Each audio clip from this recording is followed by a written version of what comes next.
So if you rent your home, society basically tells you you're, throwing your money away. Constantly, yeah. Right. But what if I told you that the average homeowner throws away tens of thousands of dollars every single year that they will literally never, ever get back? Yeah, that's the part nobody talks about at dinner parties. Exactly. Today, we're doing a deep dive into the true, ruthless math of renting versus buying. Right. Because we've all been at that dinner party where someone casually mentions they rent their apartment and suddenly, the whole atmosphere shifts. You get that sympathetic, slightly judgmental nod. Yeah, the nod. And then comes the classic line like, oh, you really should buy a place. It's a guaranteed path to wealth. Right, because there's this deeply ingrained cultural narrative. We equate renting with, financial failure, and homeownership means you've officially made it in life. It's the ultimate American dream checklist item. Exactly. We tend to view real estate as this flawless, impenetrable, wealth-generating machine. But the true financial winner between renting and buying isn't some universal law of physics. Right, it's not a guarantee. No, not at all. It depends entirely on, a complex web of opportunity costs, local market dynamics, and perhaps most importantly, incredibly specific human behavior. So if you're listening to this right now and feeling like a knot in your stomach because you just signed another year-long lease, take a breath. Oh, you might be totally fine. Seriously, the math we're about to reveal from our sources might actually prove you made the smartest financial move possible today. By the end of this deep dive, you are going to have the mental frameworks to evaluate your own living situation entirely without the pressure of that societal guilt. Which is so freeing, honestly. It really is. So let's unpack this. We have to start by demystifying this concept of unrecoverable costs, because, this is the absolute core of the myth that only renters throw money away. Right. And when people say rent is throwing money away, they are technically accurate in one narrow sense. Rent is 100% unrecoverable. You pay the landlord, you live there for a month, and the money is gone forever. Exactly. Poof. Gone.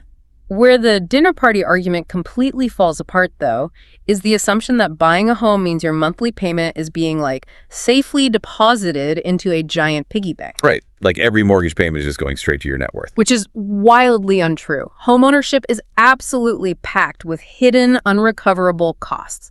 Money you spend to maintain the asset that never contributes a single cent to your wealth. Okay, let's lay those hidden costs out.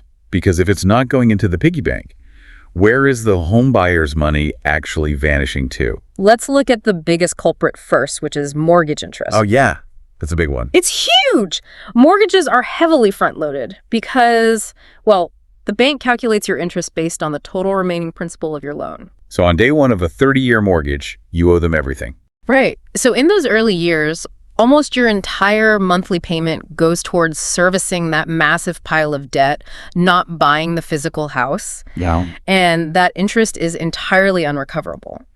Then, you have property taxes, which typically run 1% to 3% of the home's value every single year. Plus homeowners insurance, maybe some crazy HOA fees. Yeah, and the perpetual cost of maintenance and repairs. Oh, the dreaded broken water heater, right? Or the leaky roof, the termite inspection. Exactly. And the general rule of thumb for maintenance alone is 1% to 2% of the home's total value annually. Just to keep it standard. Just to keep it standing. And finally, people routinely gloss over the massive transaction costs of buying and selling. We're talking 5% to 10% of the home's total value eaten up by real estate agent commissions, title fees, closing costs. Wait, so if you buy a $400,000 house, you might spend $20,000 to $40,000 just for the privilege of doing the paperwork? Yep. And all of that is completely unrecoverable. That is insane. So if we reframe this, paying that massive amount of early mortgage interest is basically just renting money from the bank. Right. That's a great way to look at it. And paying annual property taxes is really just renting the land from the local government. Exactly. You are paying a premium for access to the capital and a premium for the location. And neither of those payments builds your equity at all. It's staggering to realize just how much of a homeowner's monthly payment just vanishes into thin air before they build a single dollar of actual wealth. We hyper-focus on the rent check disappearing, but we completely ignore the interest check, the tax check, and the repair check doing the exact same thing. Right. Both paths involve throwing money away, just in completely different categories. So to determine which set of unrecoverable costs does the least damage to your wealth, we have to stretch the timeline out, right? We have to watch the math compound over decades. Yes. Which brings us to a really fascinating thought experiment from our source material. Oh, I love this part. The 20-year tale of two investors. Let's call them Person A, the home buyer, and Person B, the disciplined renter. Okay, so they're both standing at the exact same starting line with $80,000 in cash. Right. Let's track Person A first. So Person A takes that 80 grand and uses it as a traditional 20% down payment on a $400,000 home. Okay, makes sense. And between the mortgage principal, the interest, the property taxes, insurance, and, keeping a cash reserve for that annual maintenance, their total housing outflow is roughly $2,800 every month. Got it. And over 20 years, they're steadily paying down the principal of the loan. Plus, the home is appreciating, right? Yeah, historically, residential real estate appreciates at about 3 to 4% annually. Which essentially just keeps pace with long-term inflation. Pretty much. But the major behavioral benefit for Person A here is forced savings. Because the bank will literally foreclose on your house and kick you out if you don't pay. Exactly. It's a wildly effective motivator. Paying that principal down every month acts like a rigid, high-yield savings account. It kind of removes the temptation to spend that wealth on, like, a new car or a vacation. Right, because the money is physically locked inside the walls and roof of the house. Okay, now let's look at Person B, the disciplined renter. They decide against buying entirely. Right. Instead, they rent a highly comparable home in the exact same neighborhood for $2,000 a month. Okay, so their monthly housing cost is now $800 less than Person A's $2,800 burden. Yes. And here is where the renter's strategy really kicks into gear. First, Person B takes their initial $80,000 in cash and invests it directly into a broad index fund in the stock market. And historically, the stock market yields an average return of, 7 to 10% annually? Exactly, which significantly outpaces the 3 to 4% appreciation of a house. Okay, but then comes the most crucial move in this entire thought experiment, right? Yeah. Person B takes that $800 a month they're saving on housing costs, and they invest that exact amount into the stock market every single month for the next 20 years. That's the magic step. Right. And mathematically, I understand how compound interest on an initial $80,000 plus an extra $800 a month at 10% growth turns into a massive multi-million-dollar portfolio that beats the home buyer. It absolutely does. On paper. But let's be real. Does anyone actually have the psychological discipline to invest that $800 difference every single month without fail for 2 decades?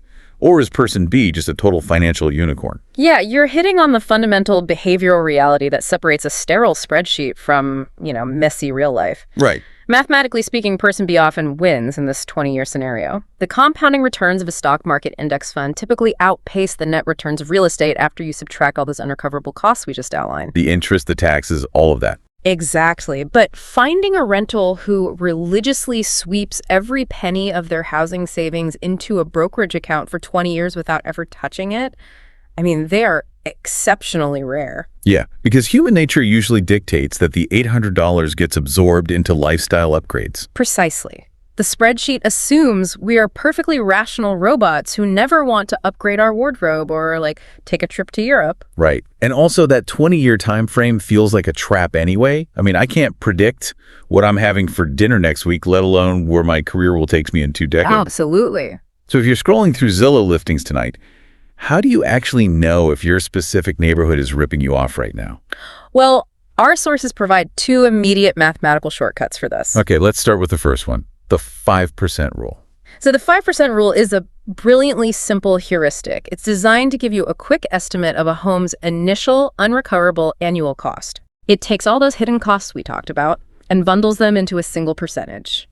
The formula assumes 1.5% of the home's value goes to property taxes, 1% goes to annual maintenance, and 2.5% represents the cost of capital. Okay, let's unpack cost of capital for a second, because that sounds like something straight out of an economics textbook. Are we just talking about mortgage interest?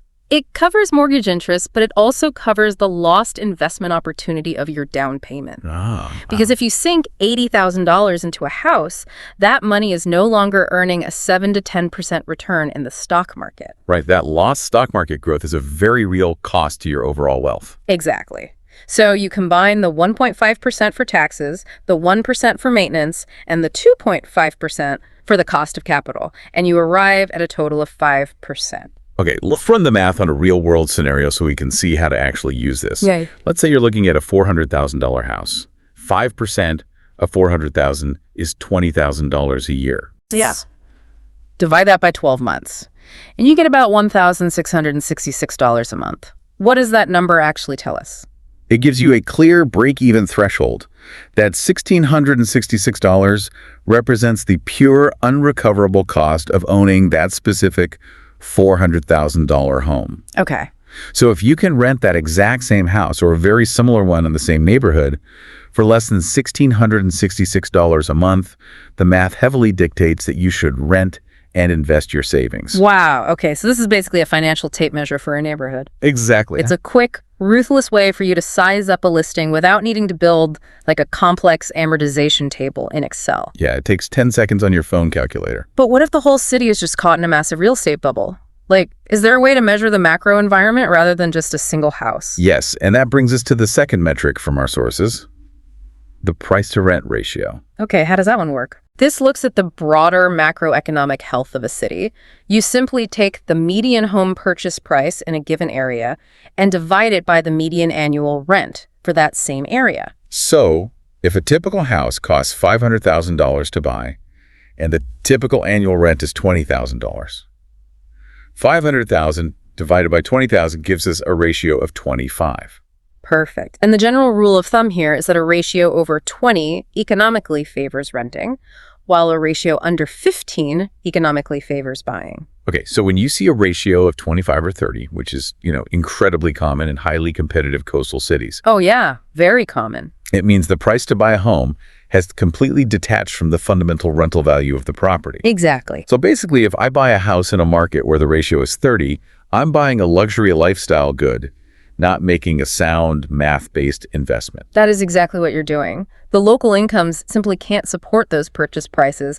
It's just pure speculation driving the market up. In those highly elevated markets, from a pure numbers perspective, renting is almost always mathematically superior. And conversely, in regions where housing is cheaper, the ratio might sit around like 12. Right. And in a market with a ratio of 12, buying makes undeniable economic sense because the cost of purchasing is incredibly well aligned with the rental yield. Okay, so these formulas, the 5% rule, the price-to-rent ratio, they're fantastic for getting a snapshot of a market's price tags. They're great starting points. However, the sources emphasize a really critical point here. Math formulas don't capture the underlying structural superpowers of how real estate and the stock market actually generate wealth over time. No, they don't. To really understand the debate, we have to look at the hidden variables. Let's explore the homebuyer's ultimate edge first. Leverage. Right. Leverage is, it's the primary engine of real estate wealth. Okay. When you buy a house with a 20% down payment, you are getting 5 times leverage. You are controlling 100% of a massive, expensive asset using only 20% of your own money. So leverage is essentially like a seesaw. You're putting a tiny amount of your own weight, your 20% down payment, on one end of the board. Right. But because the bank is providing the long end of the board with the other 80%, you can lift a massive, heavy asset on the other side. I love that analogy. And when that asset goes up in value, you get to keep all the gains, even though the bank's money did all the heavy lifting. Okay, wait. Let's go back to our $400,000 home with the $80,000 down payment. Sure. So if that home appreciates by just 5% in a year, the overall value goes up by $20,000. Okay. Now, you didn't make a 5% return on your money. You made a $20,000 profit on your initial $80,000 cash investment. Oh, wow. Yeah. That is a massive 25% return on your actual cash, driven entirely by leverage. But the seesaw swings both ways. Oh, absolutely it does. Because if the housing market drops by 5%, your house loses $20,000 in value. You just lost 25% of your total cash investment in a single year. Yep. The risk is magnified just as much as the reward. Plus, the major downside of having all your wealth tied up in a leveraged house is that your money is locked inside a single, immovable brick-and-mortar basket. Which brings us to the renter's edge. Right, liquidity and diversification. Exactly. Because a home is a highly illiquid, single asset concentration. Yeah. If you need $10,000 for a sudden medical emergency, you cannot simply chop off a piece of your roof and sell it to the hospital. Right, you can't pay a doctor in shingles. Exactly. You also can't easily pack up the house and move it if the local factory shuts down and the neighborhood economy collapses. Your entire net worth is hyper-dependent on the specific, localized economic conditions of one single street. Whereas the disciplined renter's money operates by a completely different set of rules. It does. The renter's money, assuming it is invested in a broad stock market index fund, offers ultimate liquidity. Okay. If you need exactly $5,000 to fix your car, you can sell exactly $5,000 worth of stock with a few taps on your phone on a Tuesday afternoon and have the cash instantly. Right, you aren't forced to sell your entire portfolio just to access a small piece of your wealth. Furthermore, an index fund provides global diversification. Right. You aren't betting your life savings on one specific neighborhood. You are betting on the collective growth and innovation of thousands of companies spread across the entire global economy. So to summarize the superpowers, Yeah. the buyer uses a powerful seesaw of debt to magnify their gains in one specific location, Yeah. while the renter spreads their wealth across the entire world, keeping it instantly accessible. Leverage battles diversification, forced savings battles liquidity. It's a clash of completely different wealth strategies. We have the math, we have the long-term scenarios, and these incredible structural advantages on both sides. But our sources highlight something critical here, The catch. the ultimate catch. All of these numbers fall apart completely if we ignore the single most important variable, which is the unavoidable behavioral conditions attached to both choices. Right. This is where the theoretical debate collides with reality. Both strategies are proven to build substantial wealth, but they come with mandatorily unforgiving conditions. And if you violate the The conditions... strategy fails entirely, regardless of what the 5% rule says. Okay, let's define the condition for buying first. What is the absolute mandatory rule for a home buyer? The primary condition for buying is a strict geographic commitment. Meaning you can't move. Right. You must stay put long enough to amortize your closing costs, survive those front-loaded early interest years we talked about, and absorb any potential real estate market dips. Okay, when you say amortized closing costs, we're really talking about spreading out the pain of that massive entry fee, right? Yeah. Because if I pay $30,000 in real estate agent fees and closing costs just to buy the house, and I sell it 2 years later, that $30,000 absolutely destroys any tiny bit of equity I built. Oh, completely. It's totally wiped out. It's like paying a $500 entrance fee to a theme park and only staying for 10 minutes. That is a brilliant way to frame it. Yeah, to make the entrance fee worth it, you have to stay in the park for a long time. Right. The absolute minimum rule of thumb for homeownership is a 5 to 7 year geographic commitment. 5 to 7 years. Wow. If you cannot guarantee you will stay in that house for at least 7 years, the transaction costs alone will almost certainly wipe out your wealth. Buying a house isn't just a financial decision. It's a massive bet on your own life stability. Okay, now what is the mandatory condition for renting? The condition for renting goes right back to our unicorn, person B.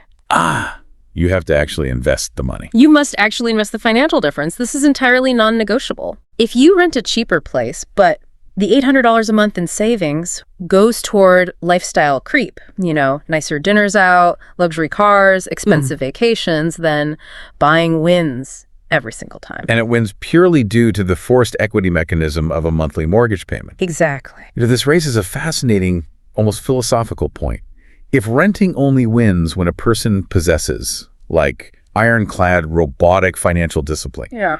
is a 30-year mortgage essentially just a giant, expensive behavioral hack for people who know they cannot resist spending their surplus cash? Connecting this to the broader picture of human psychology, yes, absolutely. Wow. For a vast majority of the population, a mortgage is a highly effective wealth-building tool simply because it acts as a financial straitjacket. The straitjacket, that's so accurate. It forces you to build equity whether you want to or not. Most people inherently lack the discipline to consistently invest their extra cash. Right, they just don't do it. So Paying the bank a massive premium in interest and taxes is simply the required toll they pay to protect their future selves from their present spending habits.